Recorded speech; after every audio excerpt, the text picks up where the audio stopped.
In Baltimore County tonight, police have arrested a Towson University student who they say helped out in a home invasion. Police arrested 2 men from Washington, D.C. several days ago, and now a third man is behind bars. Court records show that the third suspect knew the victims and had even been to their apartment before. 11 News reporter Lowell Melzer joins us live from Baltimore County Police Headquarters with the latest. Lowell.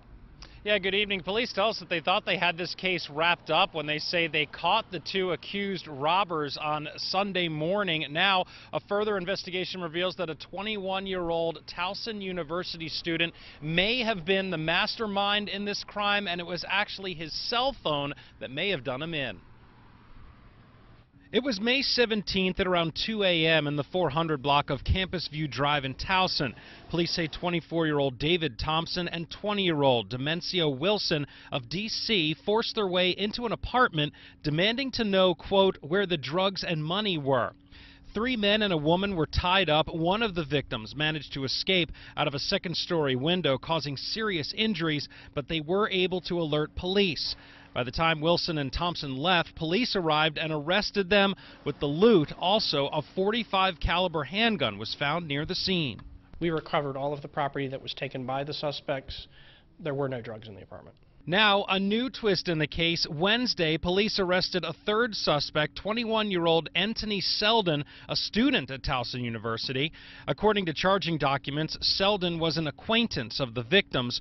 One of those victims told police that he had purchased marijuana in the past from Selden, and that Selden knew that his roommates had expensive cars and electronics in the apartment because he had been there before. Suspects Wilson and Thompson told police that Selden went to D.C. to pick them up and bring them to this Days Inn on Loch Raven Boulevard the night of the robbery. During the investigation, police would find about 2 pounds of marijuana divided up into separate bags in their room. Following the robbery, one of the victims said that he got a weird text message from Selden, wondering why there were so many police at his apartment complex and that he was nearby. Selden originally told police that he was asleep at the time of the robbery, but according to police, his cell phone showed the text was sent. Police also believe Selden drove the 2 suspects to the apartment. Selden's final quote to police before asking for a lawyer was, "Didn't plan for it to go down like that." Police are stopping short of saying Selden was the mastermind behind the plan, but it is under investigation. There's nothing to indicate it at this point. However, there's a lot of aspects of this investigation that I cannot discuss due to the sensitive nature of the investigation.